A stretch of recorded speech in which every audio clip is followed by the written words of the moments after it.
Hello friends, I Akash Varnwal welcome to all in my YouTube channel. Friends, आपने recently ये newspaper के ज़रिए news के ज़रिए ये जाना है कि भारत सरकार ने नई शिक्षा नीति की घोषणा की है। ये शिक्षा नीति हर स्टूडेंट, भारत के हर तमाम छात्रों पे, अभिभावकों पे किस तरह असर डालेगी, तो ये जानना बहुत ज़रूरी है। इसलिए क्योंकि बदलाव तो काफ़ी हुए हैं, ठीक है।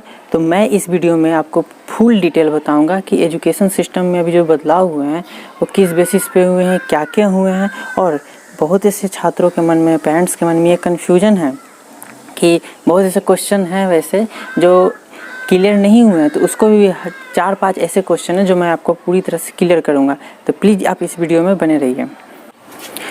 फ्रेंड्स, शिक्षा में तो काफ़ी बदलाव हुए हैं, ठीक है। उसी बेसिस पे कि पहले की जो शिक्षा व्यवस्था थी वो किस तरह थी, 10+2 फॉर्मेट में चलती थी, ठीक है। लेकिन अब वो 5+3+3+4 के फॉर्मेट में रहेगी। अब इसे ही समझना है। मेन बहुत सारा कन्फ्यूजन यहीं पे होता है कि जितना लग रहा है कि हार्ड है नंबर सिस्टम इसका, लेकिन ये उतना ही समझना आसान भी है। तो सबसे पहले एक एक करके मैं समझाऊँगा आपको इस वीडियो में। तो फर्स्ट जो 5 है वो शो कर रहा है 5 ईयर्स। 5 ईयर्स की पढ़ाई जो है वो बच्चों के लिए फाउंडेशन स्टेज की पढ़ाई होगी, ठीक है, जिससे बच्चों का जो नींव है वो मजबूत किया जाएगा। इसका मेन उद्देश्य यही है। इसका जो करिकुलम है वो NCERT के द्वारा तैयार किया गया है, ठीक है। अब इसमें प्री प्राइमरी के 3 वर्ष होंगे, ठीक है, और पहली और दूसरी कक्षा के 2 वर्ष शामिल होंगे। अब इसमें सबसे ज़्यादा फोकस किया गया है कि इसमें बच्चे खेल कूद करके पढ़ें। आप एक बहुत ही इससे अच्छा एक जानकारी मैं दे रहा हूँ आपको कि आज जापान, चाइना बहुत डेवलप है। जापान का ही मैं बात करता हूँ कि एक छोटा सा देश है, इतना सुनामी, इतना भूकंप, कितना आपदाएं आती है, प्राकृतिक आपदाएं, तब भी वो बहुत डेवलप है, बहुत डिसिप्लिन्ड है। आखिर क्यों?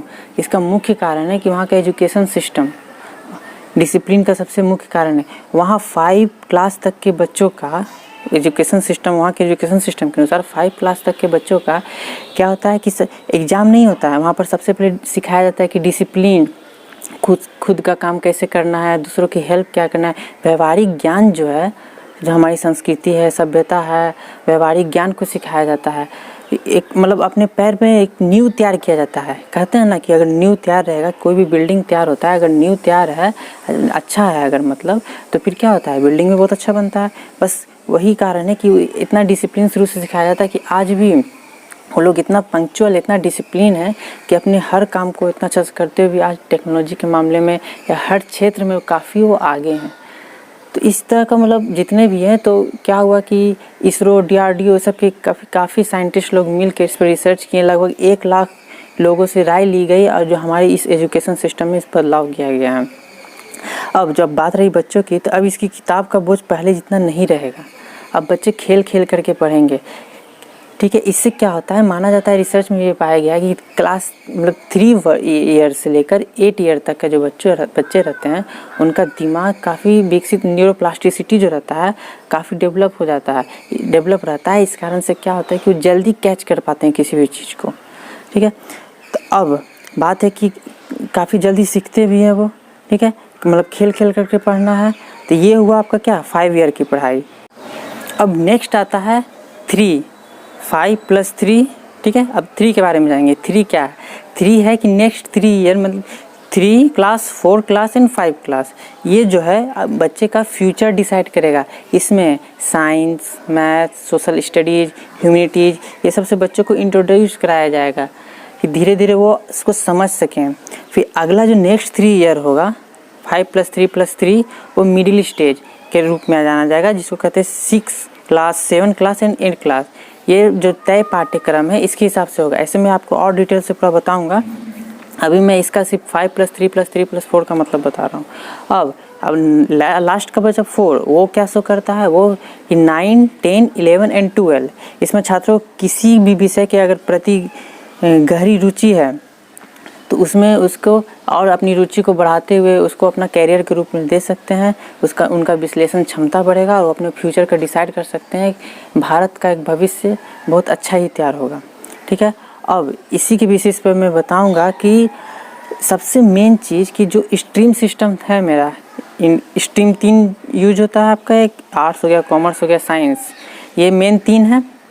ये सिस्टम अब ख़त्म कर दी गई, सबसे मेन जानकारी कि ये सिस्टम अब ख़त्म कर दी गई है। अगर हम आर्ट्स के स्टूडेंट हैं, अगर मुझे लगता है कि मैं फ़िज़िक्स पढ़ सकता हूँ, मुझे फ़िज़िक्स में रुचि है, तो क्या पहले आर्ट्स के, अभी के सिस्टम में क्या था कि आर्ट्स के स्टूडेंट साइंस नहीं ले सकते थे, आर्ट्स के स्टूडेंट कॉमर्स नहीं ले सकते, कॉमर्स के स्टूडेंट आर्ट्स नहीं ले सकते। लेकिन अगर मैं चाहूँ कि आर्ट्स लेते हुए मैं फ़िज़िक्स पढ़ सकता हूँ तो मैं फ़िज़िक्स पढ़ सकता हूँ, और अगर कॉमर्स का स्टूडेंट है, उसको इंटरेस्ट है हिस्ट्री में, तो हिस्ट्री पढ़ सकता है। नेक्स्ट इन्फॉर्मेशन ये है कि अब भले ही इंग्लिश जानते हो, बहुत अच्छा से बोल लेते हो, लिख लेते हो, लेकिन अपना जो मातृभाषा है, जैसे कि एग्जाम्पल के रूप में अगर कोई गुजरात का है, ठीक है, वो हिंदी भी जानता है बोलने लिखने के लिए, इंग्लिश भी जानता है बोलने लिखने के लिए, और गुजराती उसका मातृभाषा तो परफेक्ट जानता ही होगा, ठीक है।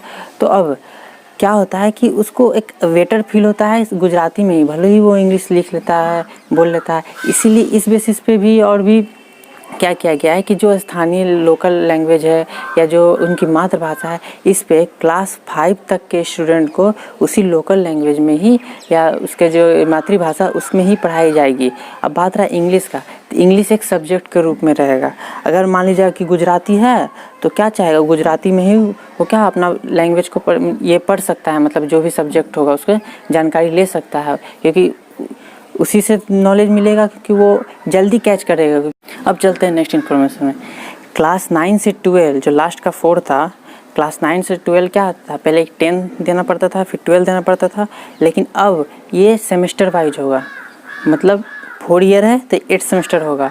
अब हर सेमेस्टर का वैल्यू होगा, जो मार्क्स है दोनों सेमेस्टर का, अगर 9 का है तो दोनों सेमेस्टर का मार्क्स जुट के एक रिपोर्ट तैयार होगा। ऐसे होता ये था कि क्या होता था कि पूरे एग्ज़ाम होने का है, लास्ट मतलब फाइनल एग्ज़ाम जो होने का है, उसमें क्या हुआ कि बच्चे साल भर नहीं पढ़े हैं, लास्ट में 1 महीना 1.5 महीना जब बचा उस समय पूरा पढ़ें।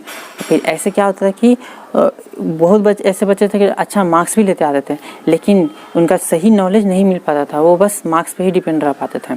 तो ऐसे क्या कर दिया गया कि आपको अब साल भर पढ़ना होगा, क्योंकि ये दोनों सेमेस्टर का मार्क्स जुड़ के एक फाइनल रिपोर्ट तैयार किया जाएगा। अब बात रहे छात्रों का रिपोर्ट कार्ड, तो छात्रों का जो रिपोर्ट कार्ड है अब वो उसका स्वरूप भी बदल जाएगा, ठीक है।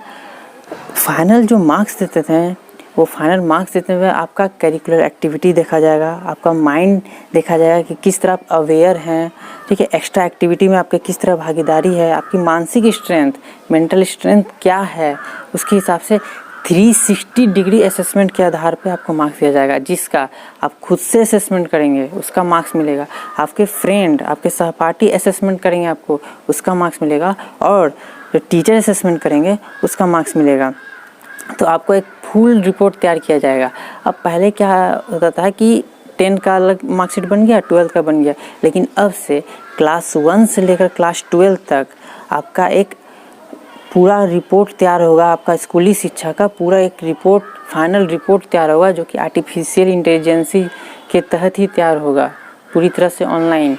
इससे तो इसके मतलब क्या है कि आपका हर क्लास अब इम्पोर्टेंट है, इस पर ज़्यादा फोकस दिया जाएगा कि रटने पे नहीं, समझने पे, क्योंकि आप नॉलेज को सही से गेन कर सकें और फ्यूचर के लिए अपने आप को तैयार कर सकें। नेक्स्ट इन्फॉर्मेशन के रूप में ये है कि 12th पास हुए कोई स्टूडेंट, ठीक है, वो पढ़ने में तो ठीक है, लेकिन क्या हुआ कि किसी कारणवश उनका अगर बीमार पड़ गए या कोई कारण हो गया, इसके कारण उनका मार्क्स कम आ गया। तो मार्क्स कम आ गया तो इसके कारण क्या होता है कि बहुत ऐसे कॉलेज है जिसका कट ऑफ वो पार नहीं कर पाते हैं, एडमिशन नहीं हो पाता, लेकिन अब ये सिस्टम नहीं चलेगा। अब क्या किया गया, कॉमन एंट्रेंस एग्ज़ाम, इसके तहत स्टूडेंट को क्या होगा, एग्ज़ाम देना होगा, और फिर उसका जो मार्क्स आएगा उसके 12th के मार्क्स से जुटेगा, फिर वो मनचाहा कॉलेज प्राप्त कर सकते हैं अपनी स्ट्रीम के साथ। ये बहुत ही अच्छा, बहुत भी बड़ा बदलाव किया गया है। अब ये होता था कि हम लोग मान लीजिए कि 3 साल का बैचलर डिग्री कर रहे हैं, उसमें कुछ कारणवश क्या हुआ कि बीमार होने के कारण या घर के बहुत सारा प्रॉब्लम हो सकता है, इकोनॉमिक कंडीशन के कारण क्या हुआ कि हम छोड़ दिए पढ़ाई को बीच में ही। तो पढ़ाई में 1 साल पढ़े, हम छोड़ दिए पढ़ाई, इसी कारण क्या होता था कि वो डिग्री पूरा ख़त्म। लेकिन अब ऐसा नहीं होगा, अगर आप 1 साल का डिग्री लेते हैं, 1 साल का पढ़ाई करते हैं, तो आपको सर्टिफिकेट मिलेगा। ठीक है। 2 साल की अगर आप पढ़ाई करते हैं उसके बाद छोड़ते हैं तो आपको डिप्लोमा की डिग्री मिलेगी। अगर 3 साल तक आप रेगुलर रहते हैं और पढ़ाई तो आपको बैचलर की डिग्री मिल जाएगी।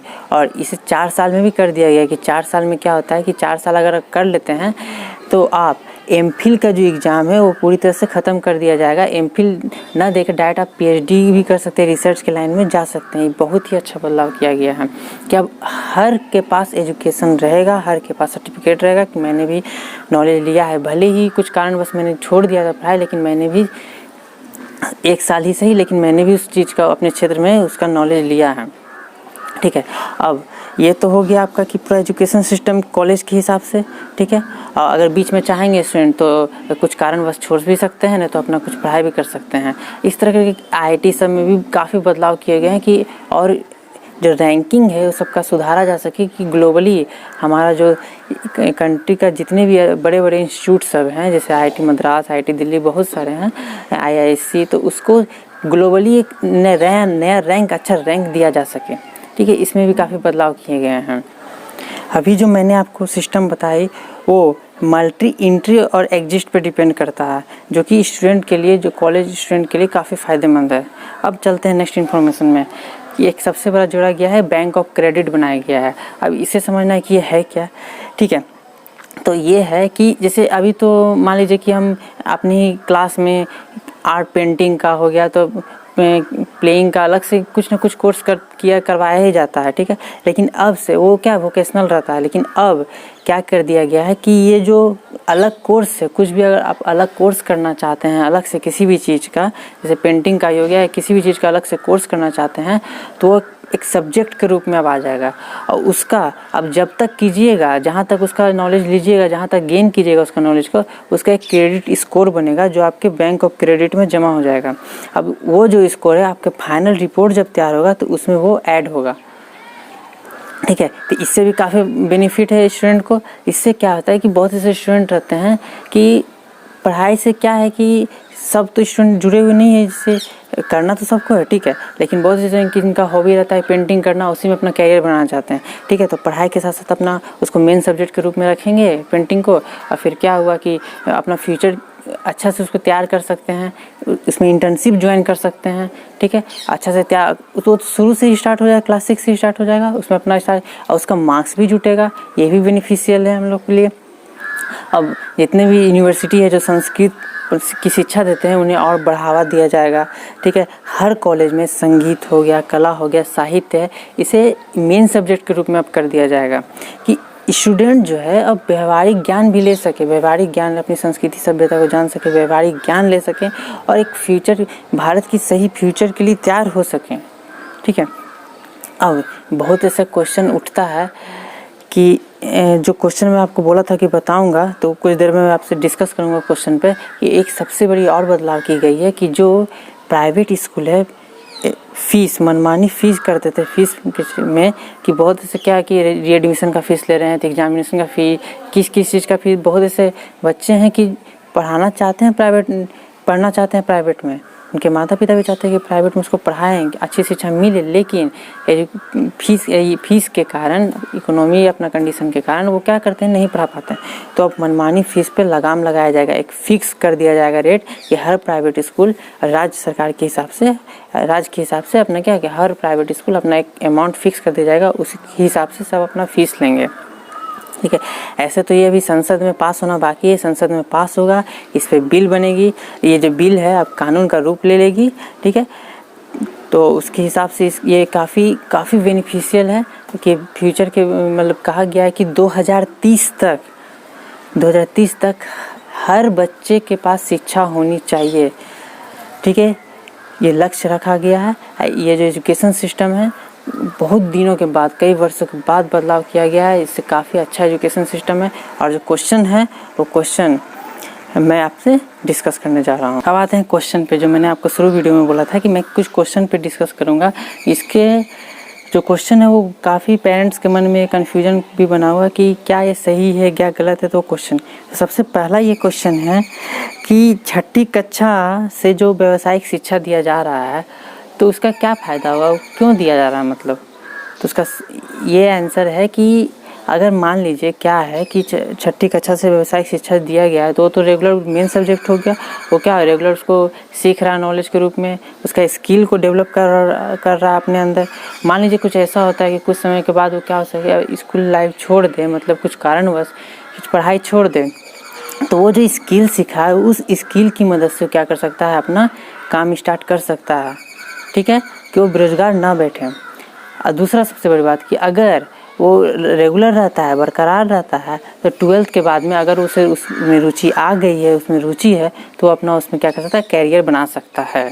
नेक्स्ट क्वेश्चन है कि भारत किस तरह से फ्यूचर में अपने आप को रख पाएगा इस एजुकेशन सिस्टम के तहत, जो नए सब्जेक्ट नए कोर्सेज जो आएंगे, नई चीज़ जो उभरेगी पूरे वर्ल्ड में ग्लोबली, उसमें किस तरह भारत अपना भागीदारी निभा पाएगा।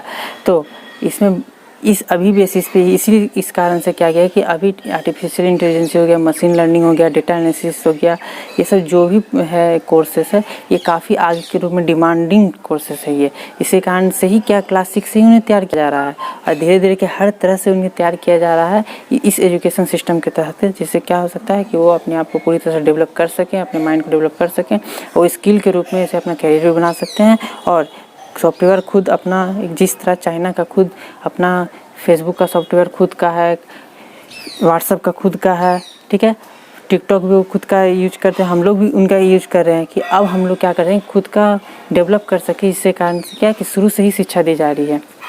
दूसरी एक क्वेश्चन जो सबके मन में आती, मेरे भी मन में बहुत पहले आती थी, ये क्वेश्चन बहुत इंपॉर्टेंट है कि 5वीं तक हम मातृभाषा में पढ़ाई करेंगे अपनी मातृभाषा में, तो क्या अंग्रेजी में हम पिछड़ जाएंगे क्या? ये पढ़ना तो आगे हमको इंग्लिश में ही ना, तो अंग्रेजी में पिछड़ जाएंगे। तो इसका क्वेश्चन है कि आंसर है कि नहीं, इसलिए क्योंकि ऐसा शोध में पाया गया है कि 5वीं तक उस उम्र तक अब बच्चे जब अपनी मातृभाषा में अपनी ही लैंग्वेज में पढ़ते हैं उन्हें बहुत जल्दी कैच करते हैं, इससे उनका दिमाग भी तेज होता है। हम क्या कर रहे हैं, नींव तैयार कर रहे हैं, ठीक है। उसके बाद क्या, उसके बाद जो 3 मेन उनका लैंग्वेज होगा जो अपना पढ़ रहे हैं, जो उनका मातृभाषा, वो फिर हिंदी और इंग्लिश, वो क्या होगा अब धीरे धीरे उनको सिखाया जाएगा, उससे क्या होगा आगे बढ़ेंगे वो, इससे कोई इफेक्ट उन पर नहीं पड़ेगा।